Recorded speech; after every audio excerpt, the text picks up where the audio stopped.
bahwa sebenarnya kita masuk surga itu bukan karena kebaikan kita. Bukan. Setiap amal ibadah selain amalan puasa itu pahalanya adalah 10-700 kebaikan. This is Smakda Class. Let's talk and relax. Baik, bismillahirrahmanirrahim. Assalamualaikum warahmatullahi wabarakatuh. Waalaikumsalam warahmatullahi wabarakatuh. Baik, pemirsa sekalian, kembali lagi bersama kami untuk podcast kajian Ramadan. Ini adalah seri yang ketiga, tentu dengan pemateri yang berbeda, yaitu seperti yang pemirsa lihat saat ini, yang pemirsa saksikan saat ini, yaitu dengan Bapak Inas. Mungkin kita langsung saja ke Pak Inas. Assalamualaikum Pak Inas. Waalaikumsalam warahmatullahi wabarakatuh. Baik, gimana kabarnya Pak Inas? Alhamdulillah baik. Ini Pak Fajar. Gimana Pak Fajar sendiri? Alhamdulillah sehat Pak. Syukurlah. Oke, mungkin sebelumnya perkenalkan diri dulu Pak. Waduh, perkenalan nih. Perkenalan diri dulu. Baik, perkenalkan, kalau perlu diperkenalkan, nama saya Inas. Ya, saya di SMK 2 Purbalingga, ngajar di sini. Mapelnya adalah PAI, Pendidikan Agama Islam gitu. Pas sekali pendidikan agama Islam gitu ya. Dan akan memberikan materi pada hari ini, yaitu materinya apa Pak? Insya Allah kita akan membahas ya sedikit lah tentang bagaimana kita itu bisa semangat baca Quran, giat untuk baca Quran di bulan Ramadan khususnya gitu. Oke, baik. Ya, ini terkait dengan turunnya Al-Quran juga di bulan Ramadan ya Pak? Betul. Oke, mungkin langsung saja untuk prolognya seperti apa Pak? Baik, ini kan bulan Ramadan ya. Alhamdulillah kita telah sampai di bulan mulia ini. Dalam Quran itu dikatakan oleh Allah, Bismillahirrahmanirrahim, Syahrul Ramadan alladzi unzila fihil Quran hudan linnas wa bayyinatin minal huda wal furqan. Bahwasanya di bulan mulia ini, di bulan Ramadan, Allah itu menurunkan Al-Quran sebagai petunjuk dan pembeda antara yang hak dan yang batil. Jadi jelas di sini di Al-Quran surat Al-Baqarah ayat 185 ini Allah menerangkan bulan Ramadan adalah bulan diturunkannya Al-Quran, atau biasa dikenal dengan istilah Nuzulul Quran. Nuzulul Quran. Jadi kita sepakatilah kenapa kita kok di bulan Ramadan ini, dari awal Ramadan sampai akhir, banyak orang itu berlomba-lomba baca Quran gitu. Baik. Oke, sebelum ke bagaimana kita bisa mendapatkan banyak pahala ketika membaca Al-Quran, mungkin sebelumnya dari backgroundnya, yaitu yang tadi disampaikan, yaitu Nuzulul Quran. Ini kita tertarik dengan itu. Sebenarnya Nuzulul Quran itu apa sih sebenarnya Pak? Nuzulul Quran, baik, kita coba mengkajinya dari segi etimologinya atau lugawiyahnya atau secara bahasanya. Nuzulul Quran itu terdiri dari dua kata. Nuzulun dan Al-Quran. Nuzulun itu artinya secara bahasa itu adalah turun. Atau diistilahkan itu, dijabarkan lebih jauhnya lagi adalah menurunkan sesuatu dari tempat yang tinggi menuju tempat yang lebih rendah. Itu adalah nuzulun. Kemudian kata yang kedua adalah Al-Quran. Al-Quran itu maknanya di situ ada alif lam di depannya. Jadi bukan cuma Quran. Alif lam di situ menunjukkan sesuatu yang sudah mengerucut betul-betul, ini loh Quran. Quran yang berbeda dengan kitab-kitab Allah yang lainnya. Inilah Quran yang di dalamnya merupakan firman Allah Subhanahu wa Ta'ala. Dan inilah Quran, dan siapapun orangnya kalau membaca Quran tidak ada yang namanya pernah bosan. Kalaupun bosan itu biasanya karena kalah dengan setan-setannya, nafsu sendiri itu. Nah, Nuzulul Quran kalau dirangkai maknanya adalah turunnya Quran itu dari Allah kepada Nabi Muhammad SAW yang berupa firman-firman Allah. Ini kurang lebihnya seperti itu tentang Nuzulul Quran. Baik. Terkait dengan Nuzulul Quran tadi, bahwa disampaikan juga bahwa ini pembeda daripada kitab-kitab sebelumnya gitu. Betul, pembeda. Yang dimaksud berbeda dengan kitab sebelumnya itu seperti apa sih Pak? Baik, kita sama-sama ketahui ya Pak Fajar. Jelaslah kita ini adalah orang Islam, kita harus yakini betul bahwa Quran itu adalah yang pertama mukjizatnya Nabi Muhammad SAW, dan mukjizat yang paling agung ini yang pertama. Dan berbeda dengan nabi-nabi yang sebelumnya, mereka memiliki mukjizat yang luar biasa, tapi tidak pada kitabnya.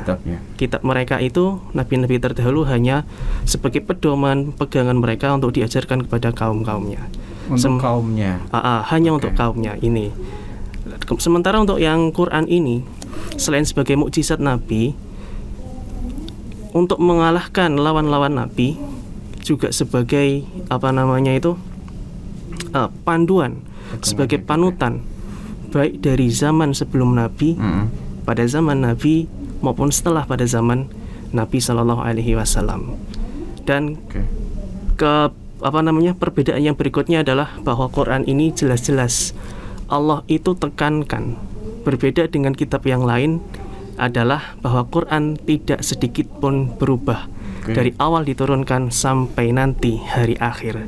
Sementara kitab yang lain kita ketahui lah, bahkan kita sendiri nggak tahu seperti apa kitab Zabur, Taurat, dan lain sebagainya. Jadi dalam Quran juga disebutkan,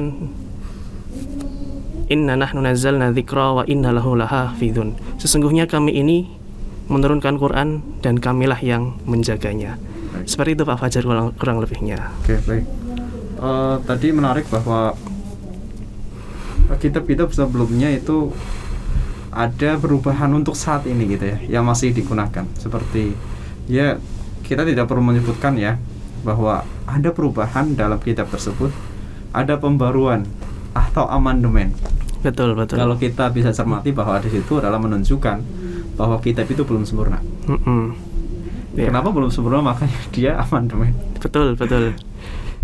Karena ya contohnya saja kita adalah peraturan manusia di Indonesia, undang-undang lah. Maka undang-undang ada amandemen. Tahun ini mungkin periode selanjutnya akan ada amandemen lagi. Itu menunjukkan bahwa peraturan manusia tidak ada yang sempurna.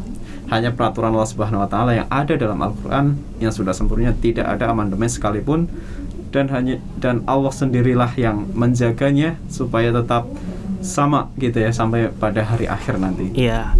Dan gitu ya. Pak Fajar, ini perlu kita garis bawahi. Kita membicarakan ini dalam konteks kita agama Islam. Dan tujuan kita adalah untuk mereka-mereka yang beragama Islam. Jadi kita tidak ada sedikit pun untuk menyinggung mereka-mereka yang di luar Islam. Dan ini hanya untuk garis besarnya saja. Bagi kami inilah Quran yang suci, yang mulia, yang harus kita jaga dan yang harus kita senantiasa baca. Baik. Selanjutnya mungkin hubungannya dengan bulan Ramadan ini, Pak. Baik, kalau hubungannya dengan bulan Ramadan, seperti yang pertama dijelaskan itu kan Al-Baqarah 185, Ramadan ini bulan Quran. Bukan hanya bulan puasa, tapi bulan Quran. Kemudian dijelaskan juga bahwasanya di dalam riwayat lain, di dalam bulan puasa ini, bulan Ramadan ini, setiap amal ibadah selain amalan puasa itu pahalanya adalah 10-700 kebaikan. Nah, bayangkan saja kalau kita baca Quran, kita ketahui bahwasanya Rasul itu pernah mengatakan di dalam hadisnya yang diriwayatkan oleh Ibnu Mas'ud, bahwasanya man qara'a harfan min kitabillah hasanatun wal hasanatu bi asyri amsalihha.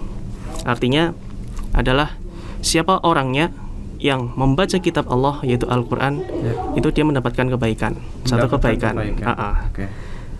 Dan satu kebaikan itu dikalikan 10 kebaikan. La aqulu alif lam mim harfun.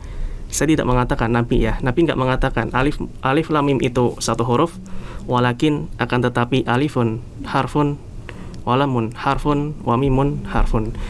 Alif lam mim sahuruf, mim sahuruf, dan lam sahuruf dan mim sahuruf. Jadi kalau dikalikan 10 itu 30 dari 3 kata atau 3 huruf. Ini kalau kita bacanya di luar bulan Ramadan. Satu hurufnya adalah 10. Bayangkan kalau kita sekarang di bulan Ramadan, kita baca Quran, satu hurufnya 10 dikali 10 misalkan 100. Lafaz alif lam mim yang tadinya 30 jadi 300. Lafadz basmalah misalkan, berapa huruf itu basmalah, ba, sin dan seterusnya, dikalikan 100 coba misalkan. Sungguh luar biasa. Oke. Mungkin ini yang disebut dengan bahwa sebenarnya kita masuk surga itu bukan karena kebaikan kita. Bukan. Tetapi karena rahmat Allah Subhanahu wa taala. Betul, karena rahmatnya Allah yang salah sungguh luar satunya biasa. adalah itu gitu loh. Iya, benar. Salah satunya adalah kita tidak tahu faktor perkaliannya berapa Betul. ketika kita membaca Al-Qur'an gitu kan. Betul. Okay. Nah, ini sesuai dengan firman Allah juga yang lain. Quran surat Al-Fatir. Ayat 29-30. Alladzina yatluna kitaballah wa aqamus shalah wa anfaqu mimma razaqnahum sirran wa alaniyah. Dan orang-orang yang senantiasa membaca kitab Allah dan dia beriman kepada Allah dan dia menginfakkan atau menyumbangkan rezeki yang Allah berikan baik secara terang-terangan maupun secara sir atau rahasia, ini mereka adalah dalam konteks perniagaan atau jual beli dengan Allah, dan mereka mengharapkan jual beli ini hanya kepada Allah dan mereka tidak akan pernah merasa ragu. Tidak akan pernah merasa rugi karena tidak ada jual beli atau perniagaan dengan Allah itu adalah rugi. Jadi jelas salah satunya adalah yatluna kitaballah, membaca kitab Allah adalah kita sedang berniaga dengan Allah. Nah, disinilah Allah itu sebetulnya maha luar biasa. Allah ini maha memberikan sesuatu kalau kita mau memberikan sesuatu kepada Allah. Masya Allah. Ayo Pak Fajar, bareng-bareng kita semarakkan dan baca Quran. Insya Allah. Mudah-mudahan kita bisa untuk membaca Al-Quran sebanyak-banyaknya di bulan Ramadan. Amin. Baik, selanjutnya mungkin pertanyaan terakhir, Pak. Yang terakhir adalah bagaimana supaya kita bisa istiqomah membaca Al-Quran di bulan Ramadan?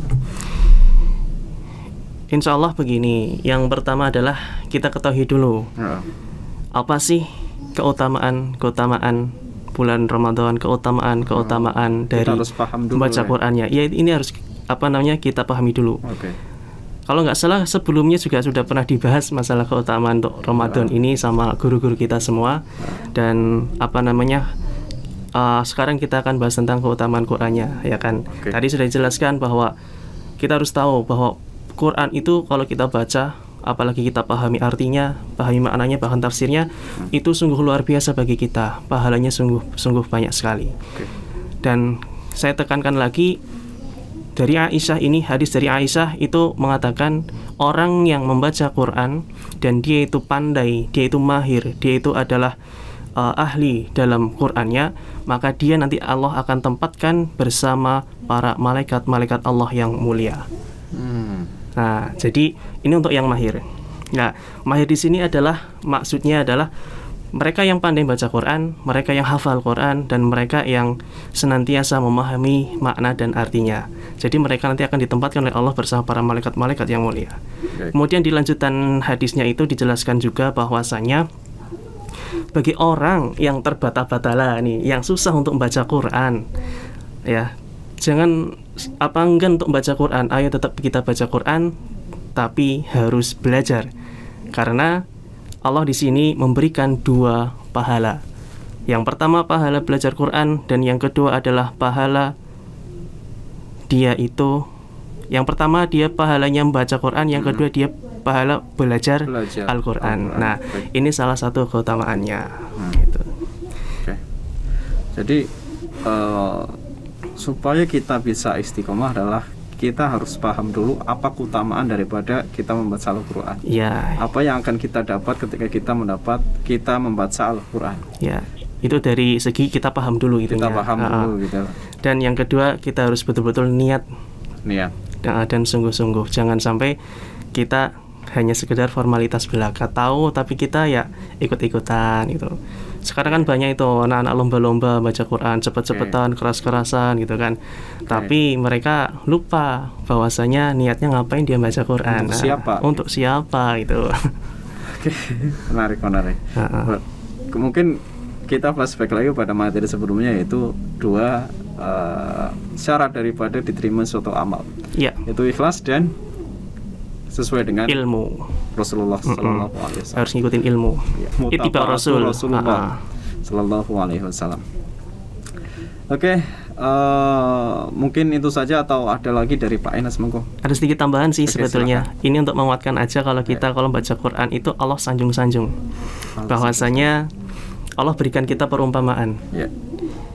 Perumpamaan seorang muslim, orang yang beriman ketika dia baca Quran itu Allah ibaratkan seperti buah utrujah yang apa itu aromanya harum dan rasanya enak. Orang mukmin yang beriman.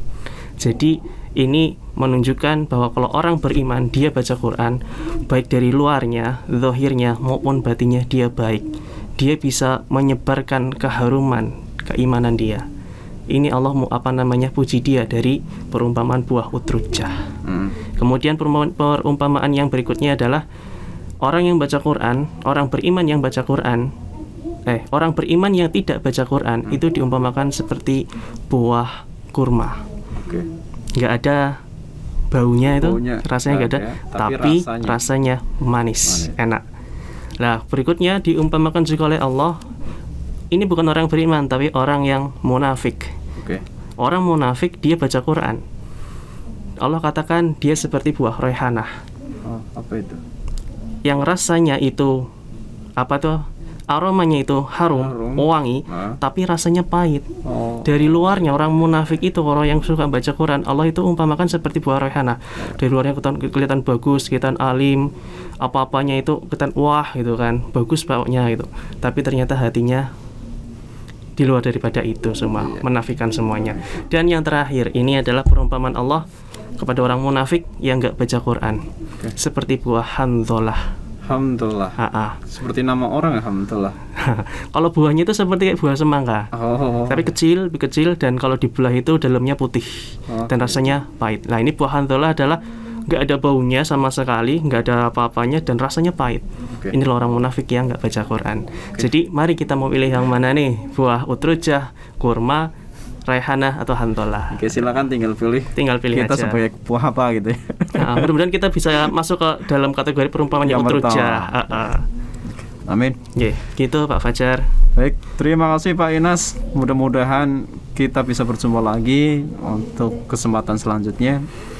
Baik, mudah-mudahan ini bermanfaat untuk kita semua pemirsa sekalian. Terima kasih atas perhatiannya. Mohon maaf bila banyak salahnya, dan wassalamualaikum warahmatullahi wabarakatuh. Waalaikumsalam warahmatullahi wabarakatuh. This is Magda Class. Let's talk and relax.